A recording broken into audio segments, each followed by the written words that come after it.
پہلا سوال ہے جی، امام مہدی کا ظہور کب ہوگا؟ امام مہدی کون ہیں اور کب دنیا میں آئیں گے؟ تفصیل سے بتا دیں۔ دیکھیں، ہمیں رسول اللہ صلی اللہ علیہ وسلم کی جو صحیح حدیث سے ملتا ہے وہ اتنی بات ملتی ہے کہ آپ صلی اللہ علیہ وسلم ہی کے نسب میں حضرت مہدی ہوں گے۔ ان کا نام آپ صلی اللہ علیہ وسلم کے نام جیسا ہوگا، قریش میں سے ہوں گے، اور جس دور میں آئیں گے وہ حضرت عیسیٰ علیہ السلام بھی انہی کے بعد فوراً نازل ہوں گے، اس دجال بھی اسی وقت ظاہر ہوگا۔ یہ تینوں چیزیں ایک ہی وقت ہوں گی، دجال، حضرت عیسیٰ علیہ السلام اور حضرت مہدی۔ اور حضرت مہدی دمشق میں مسجد میں نماز کے لیے کھڑے ہوں گے کہ اچانک حضرت عیسیٰ علیہ السلام فرشتوں کے کندھوں پہ ہاتھ رکھ کے دمشق کے مینار پہ اتریں گے، پھر وہاں سے سیڑھیوں سے نیچے آئیں گے کیونکہ دارالاسباب میں داخل ہو چکے ہیں۔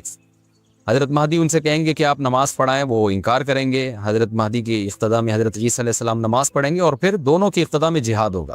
تو مجاہدین کے امام ہوں گے حضرت مہدی۔ اتنی بات ہمیں معلوم ہوتی ہے، چند باتیں اور ہیں روایات میں جو ملتی ہیں۔ یہ ہمیں ڈیٹ نہیں بتائی گئی ہے، سن نہیں بتایا گیا، سال نہیں بتایا گیا۔ اس بارے میں صدیوں سے لوگ پیش گوئیاں کر رہے ہیں کہ فلاں سن میں آئیں گے، فلاں سن میں آئیں گے۔ بڑے بڑے لوگوں نے پیش گوئیاں کی ہے تو 100% غلط ثابت ہوئی ہیں۔ تو اب بھی لوگ پیش گوئیاں کر رہے ہیں کہ 2025 میں آئیں گے، کوئی کہہ رہے 2030 میں آئیں گے۔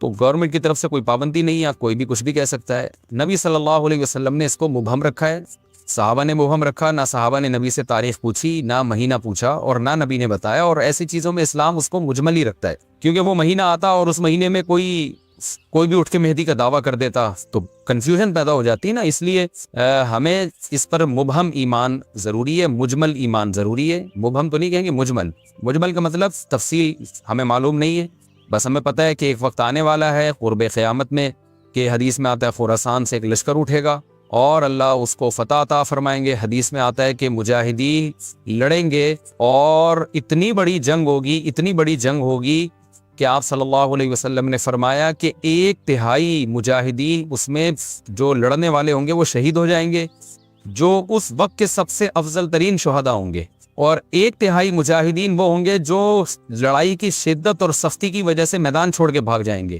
یہ وہ لوگ ہوں گے جن کی اللہ کبھی بھی توبہ قبول نہیں کرے گا، اور 1/3 ہوں گے جن کو اللہ دنیا پہ غلبہ عطا کرے گا، کفر پہ غلبہ عطا کرے گا۔ تو یہ اس وقت پھر حضرت مہدی کی قیادت میں جہاد ہوگا اور پوری دنیا میں امن قائم ہو جائے گا۔ حضرت عیسیٰ ابن مریم بھی اسی وقت نازل ہوں گے، دجال کو قتل کریں گے، اور ایک اور دفعہ، یعنی ایک دفعہ تو اسلام دنیا میں غالب آ چکا ہے، تو ایک اور دفعہ اسلام حضرت مہدی حضرت عیسیٰ ابن مریم کے ذریعے پوری دنیا میں غالب آ جائے گا، اور ہر طرف خیر ہی خیر ہوگی، جزیے کا نظام ختم ہو جائے گا، اور اللہ تعالیٰ اپنی برکتوں کو کھول دے گا، آسمان کی برکتیں، خوب بارشیں برسیں گی۔ ایک روایت میں آتا ہے، ترمذی کی روایت ہے، اتنے بڑے بڑے انار پیدا ہوں گے کہ اس کے چھلکے کو لوگ سائبان کے طور پہ استعمال کریں گے، ایک ایک انگور کا دانہ کئی لوگ نچوڑ کے پیئیں گے، یعنی برکتیں اللہ کی طرف سے ایسی کھل جائیں گی، تو پوری دنیا میں امن ہوگا۔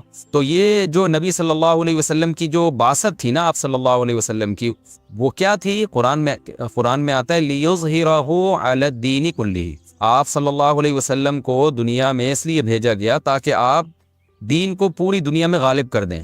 تو ایک دفعہ تو یہ بنو امیہ کے دور میں اور بنو عباس اور پھر خلافت عثمانیہ، یہ جو مسلمانوں کی خلافتیں چلی ہیں، تو بنو امیہ اور بنو عباس کے دور میں تو اسلام پھیل گیا تھا پوری دنیا، جتنی بھی مہذب دنیا تھی اس میں اسلام ہی اسلام تھا، یعنی اسلامی حکومت تھی۔ سب مسلمان نہیں تھے لیکن حکومت اسلامی تھی، سب مسلمانوں کے زیر سایہ تھے۔ تو اللہ تعالیٰ اب پوری دنیا میں کیفیت کے لحاظ سے، کمیت کے لحاظ سے، کوانٹٹی کوالٹی دونوں لحاظ سے اسلام کو دنیا میں غالب کرے گا۔ اس کے لیے اللہ نے حضرت مہدی اور حضرت عیسیٰ ابن مریم کا انتخاب کیا ہے، اتنا ہمارا ایمان ہے۔